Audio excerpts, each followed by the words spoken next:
Bom, vamos lá, filhos. Em continuação, as perguntas feitas pelos filhos. Pergunta de número 11, feita pela nossa irmã e filha Amanda.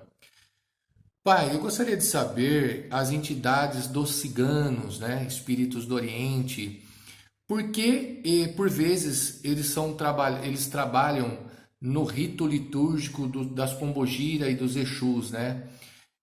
Qual é o motivo e se o rito certo, qual é o rito certo para se trabalhar com essa linha do Oriente, a linha cigana.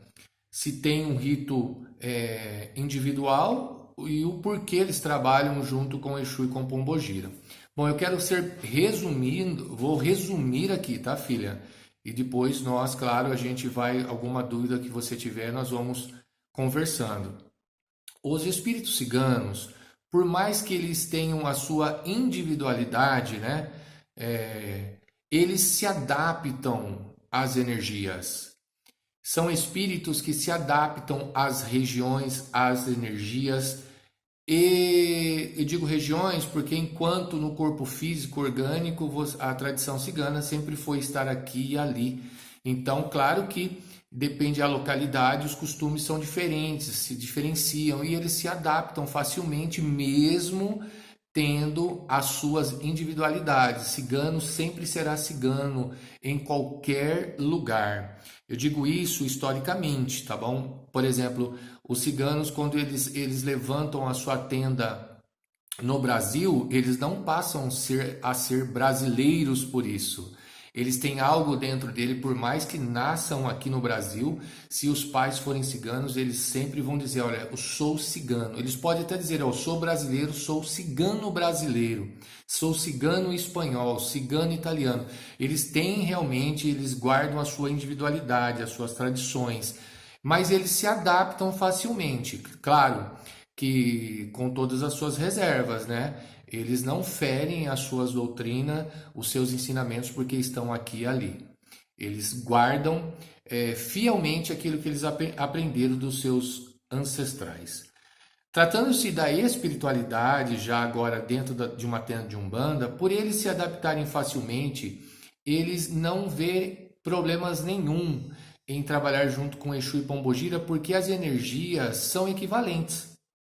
A tratativa do cigano com o consulente lembra muito a tratativa de uma pombogira, de um Exu, junto ao consulente.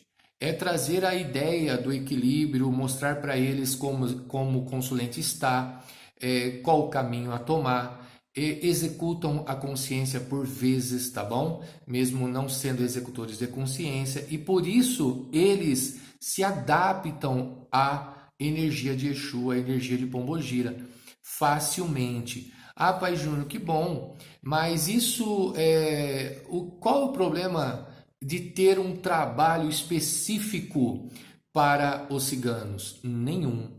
Nós podemos sim ter um dia específico para cantar para os ciganos e trabalhar junto aos ciganos. Mas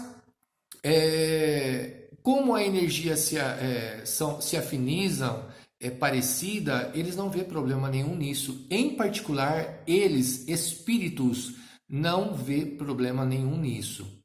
Mas ó, lembrando que nós vamos fazer isso na tenda, um trabalho específico para os ciganos, tá bom? Pai, qual é o rito certo? Não existe isso, existe o rito, a sua base, né? Nós podemos trabalhar junto com os Exus, junto com as Pombogira, que não vai ter problema nenhum dentro da ideia e dentro daquilo que os espíritos ciganos pensam e imaginam com relação ao amor e à caridade e à lei de Umbanda. Tá bom, querida? Espero ter aí de alguma forma respondido a sua pergunta.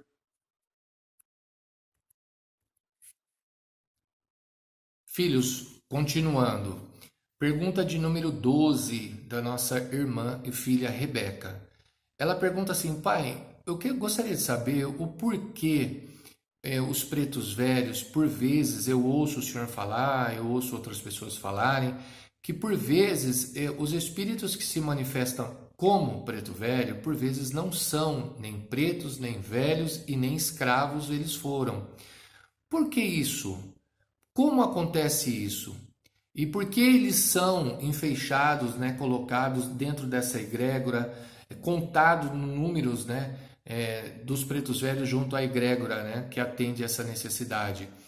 Então vamos lá, filhos. O que acontece é o seguinte: por vezes a pessoa realmente não passou a experiência da escravidão, ela não é nem preta na cor, e nem escravo, nem preto, e nem não tem nada que lembre um preto velho. Mas ao desencarnar, a sua tela mental se amplia.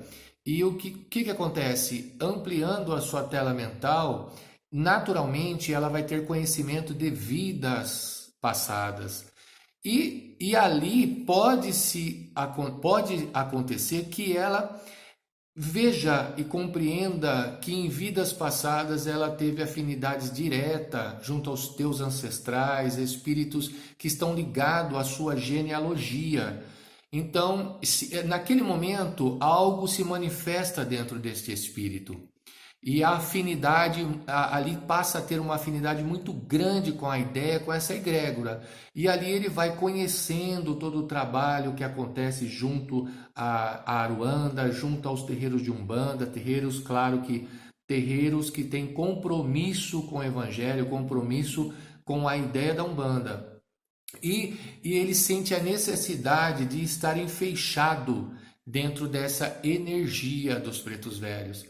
Os espíritos superiores avaliam tudo isso e percebe-se que pode acontecer. E então, por vezes, isso acontece.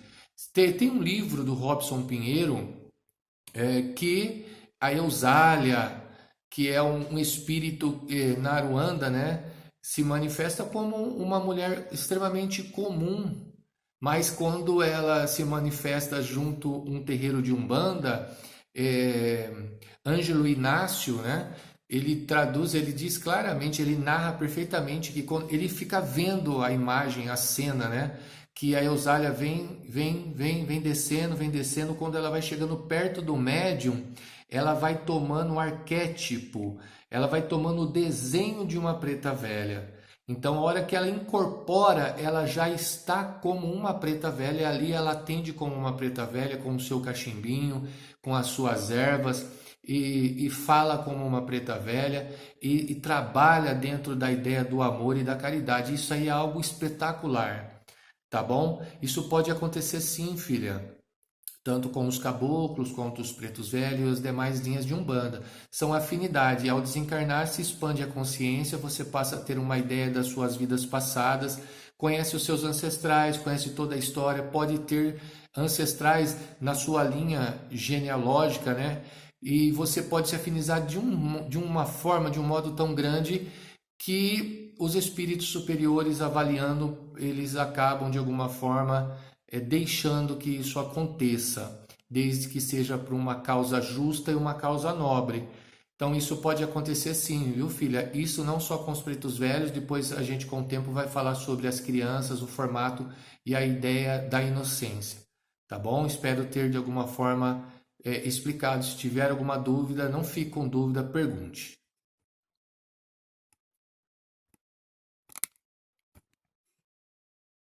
Filhos, continuando aqui a pergunta da nossa irmã e filha Thay. Ela pergunta assim: entrando na pergunta da irmã Rebeca, poderia esclarecer sobre os espíritos reajustados, sacrificiais e autênticos? Filha, olha só, você já viu o Pai Júnior no meio de uma encruzilhada com a bússola quebrada? É eu agora, diante dessa pergunta sua, não sei por onde começar. Mesmo porque eu estou tentando aqui compreender a ideia do reajustado. Se eu tiver errado, que eu acredito que eu devo estar, se tiver não tem problema, eu quero que você fale e eu vou responder a sua pergunta, tá bom? Reajustados é, na verdade, dentro da ideia da pergunta da filha Rebeca, você talvez esteja perguntando para mim assim, né? Como eles se ajustam, né? Dentro da ideia de uma egrégora e dentro da ideia dos espíritos pelo qual eles não são. E precisa ter um reajuste, não é isso? Para que eles possam se adaptar. É muito parecido, é como se fosse um arquétipo as coisas desta vida. Quando, por exemplo, nós estamos em algum lugar, a nós é colocado à prova, por exemplo, um serviço que você nunca fez. É dado a você um espaço de tempo de experiência, onde você vai ter que se adaptar a toda a ideia que para você é nova, não é isso? Então é quase que um arquétipo das coisas nossas aqui da Terra. Claro que é quase, não é tudo igual. Por exemplo, lá antes dos espíritos se manifestarem aqui, junto à lei de Umbanda, eles precisam ter um estudo muito profundo sobre a causa pelo qual eles vão defender, que é a lei de Umbanda. Então, para que eles possam se manifestar como guias. Antes disso, eles vão passar por uma faculdade espiritual em Aruanda, onde os espíritos superiores vão mostrar para eles como eles devem se comportar, como eles devem falar, como eles devem tratar, como eles devem fazer acontecer dentro da lei de Umbanda, mesmo porque os guias são representantes direto do Evangelho de Jesus, não é isso? Então eles precisam, antes de receber o título de guia, para poder nos guiar, eles passam por uma adaptação lá em Aruanda. E esses espíritos, por exemplo, que vão ingressar na egrégora de pretos velhos e que não são, precisam ir dessa ideia que você acabou de colocar aqui. Uns espíritos reajustados, né? Talvez seja isso que você quis dizer. Então ali vai ter que ser uma adaptação muito profunda quando eles estiverem reajustados, não é isso? Eles vão receber o título ali de guias, onde eles vão poder se manifestar dentro da lei de Umbanda, como Eusália, né, que eu disse ali para a filha Rebeca, e incorporar no médium, no medianeiro da lei de Umbanda e trazer todo o arquétipo e toda a ideia de um preto velho, de um caboclo, de um boiadeiro, de um baiano, que seja. Tá bom? Espero poder ter te respondido. No entanto, você continua falando sacrificiais e autênticos. Eu preciso saber qual é a ideia dos sacrificiais e autênticos, tá bom? Fale para mim. Talvez eu falei e não expliquei nada, mesmo porque eu tentei explicar, porque eu não compreendi muito a ideia da pergunta. Faça novamente no meu particular e eu respondo novamente para todos. Faço um vídeo só para essa pergunta, tá bom, filha?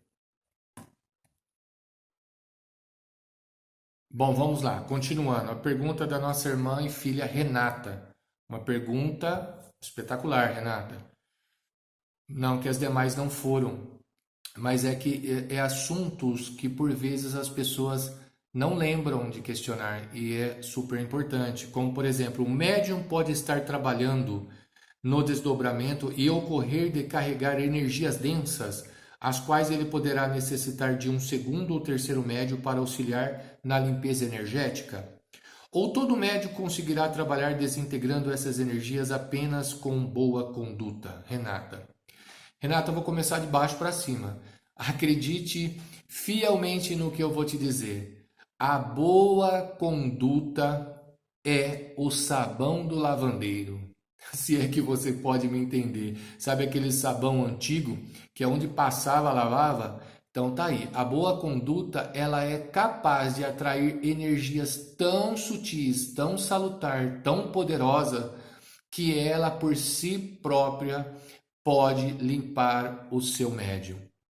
Agora, o perigo está no desdobramento, porque o médium, se não tiver uma boa conduta, convém que ele não se desdobre, porque o desdobramento faz com que o cordão que liga o médium ao corpo físico, que não desatou porque o médium não desencarnou, ele está ali vivo. O desdobramento faz com que o médium leve com ele a substância que nós chamamos de ectoplasma. E por vezes os espíritos desencarnados conseguem sentir o cheiro. Eles não vê, mas sentem o cheiro dessa substância.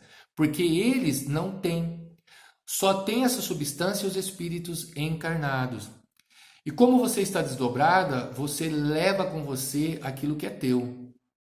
Você está vivo, você está viva. E nesse momento, se esse espírito que está desdobrado não tiver no dia a dia a boa conduta, ele pode de alguma forma ser surpreendido ou surpreendida por energias mais densas e trevosas que podem segui-lo na volta para o corpo físico e trazer diversos transtornos na vida comum, no seu trabalho, na vida amorosa, no seu relacionamento, na vida mediúnica, justamente porque ele não tem uma boa conduta. Mas agora, quando o espírito tem uma boa conduta no corpo físico e se desdobra, o que acontece, filha? Ele leva para o astral a missão e o bom cheiro suave da boa conduta. Se permitir, se o Criador, os bons espíritos que te seguem, que vão com você no desdobramento, permitir que algum espírito que esteja no astral, se eles permitir que esses espíritos te enxerguem, eles se aproximarão de você para pedir auxílio e ajuda. Agora, se outros espíritos que são de ordens trevosas te enxergarem no desdobramento, e se você for um espírito de boa conduta, a luz que reflete em você deixará esses espíritos cegos e eles não te encontrarão no desdobramento, mesmo que eles saibam e entendam que você ali está. Eles não conseguem se aproximar. Tá bom, minha filha? Por vezes, depende o que você foi fazer no astral, poderá sim precisar da ajuda de um outro medianeiro para poder equilibrar os teus chakras, organizar algumas coisas. Sim, poderá ter ajuda. Espero profundamente ter esclarecido esse ponto de vista, tá bom? Voltando, a boa conduta é o sabão do lavandeiro. É o que limpa, é o que demonstra, é o que mostra, é o que evangeliza, é o que atrai aquilo que é bom, a energia salutar e tudo aquilo que nós precisamos para uma boa caminhada neste peregrinar. Deus abençoe a todos, viu? Filhos, continuando, tá bom? Pergunta de número 14 do nosso irmão e filho Henrique. O Henrique pergunta assim: pai, a minha pergunta é dito que os adeptos da Umbanda no passado tiveram que associar as imagens dos orixás aos santos da Igreja Católica para burlar, né, ele usou esse termo, a doutrinação cristã. Procede essa informação? Ocorrido desta forma mesmo, daria seu nome de sincretismo religioso, ok?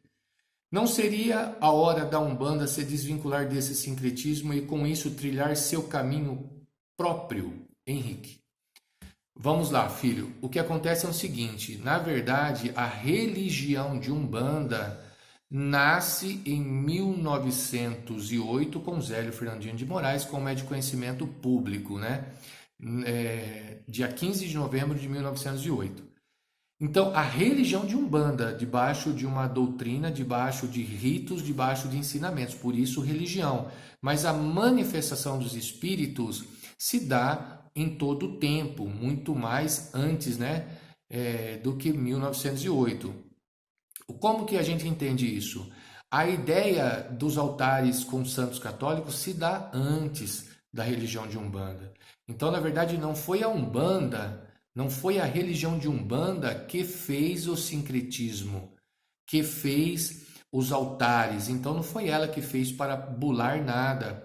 Foi os escravos, né, em etnias diferentes, escravos que vieram escravizados de África e que precisavam de alguma forma cultuar os orixás e não viam condições devido à perseguição que existia junto ao Império Católico, né, ao Império religioso, na verdade a política religiosa, porque a igreja nunca pensou assim.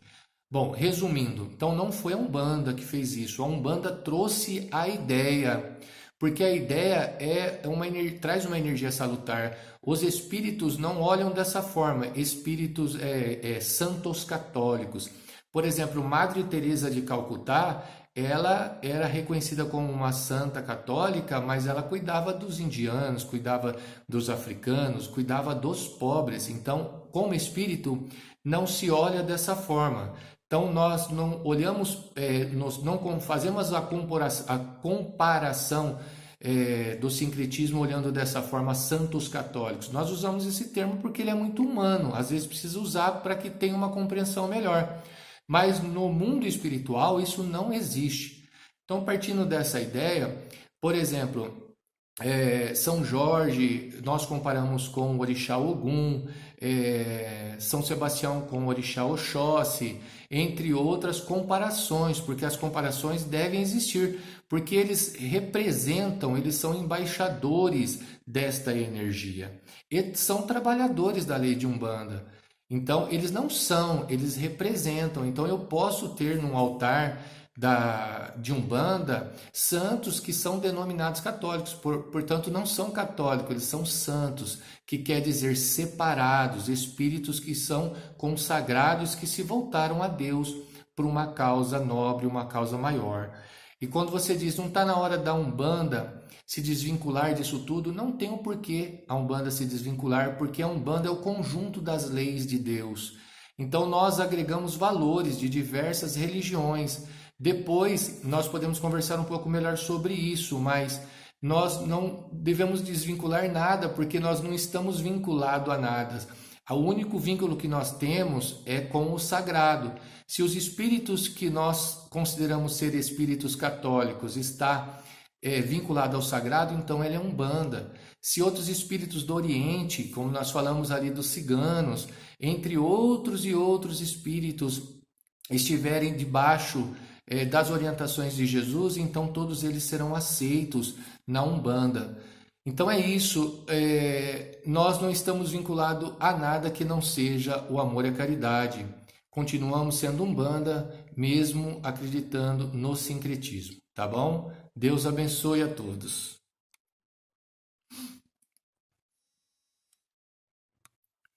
Filhos, continuando, pergunta de número 15, do nosso irmão e filho Eloy.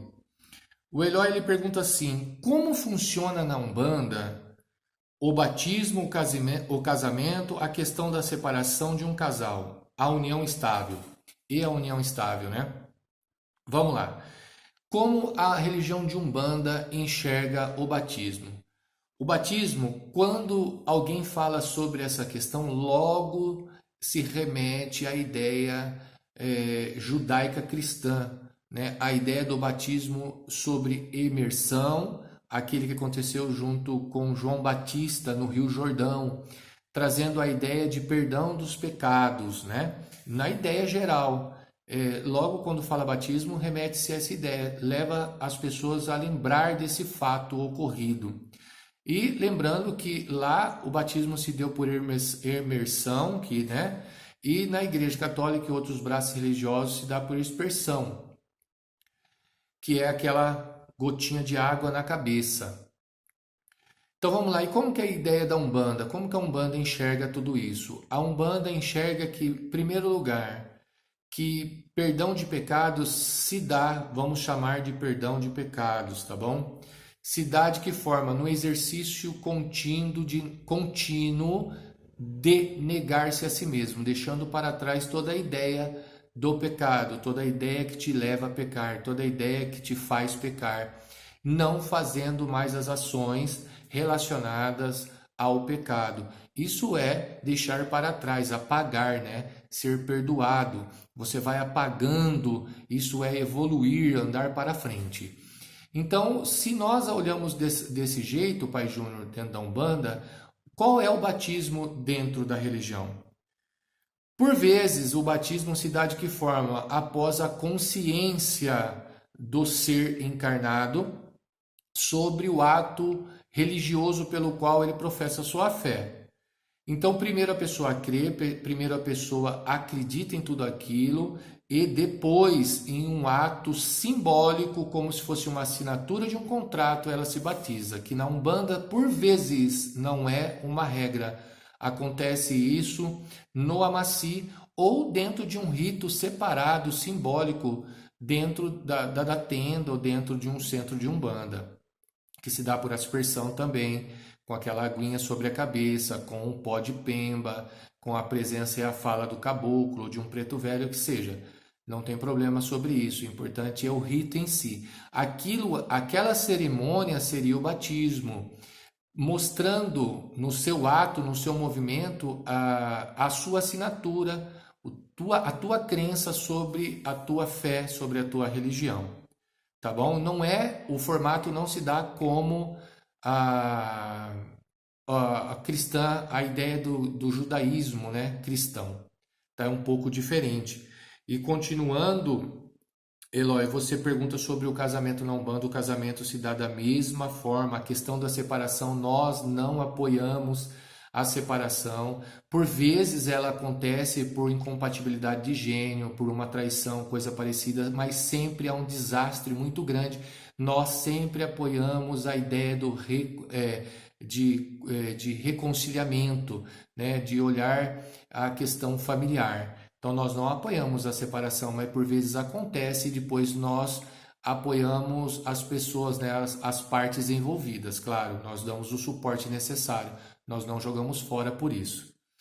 E a questão da separação, né, de um casal e união estável, desde que as duas pessoas saibam que estão fazendo, que se amem, que tem a ideia do respeito, isso quando é ligado aqui na Terra, naturalmente é ligado no céu, em Aruanda, e o Criador apoia também. Tá bom, meu querido? Então, nós vamos conversando no dia a dia, nós vamos esclarecendo alguns pontos a mais aí, tá bom?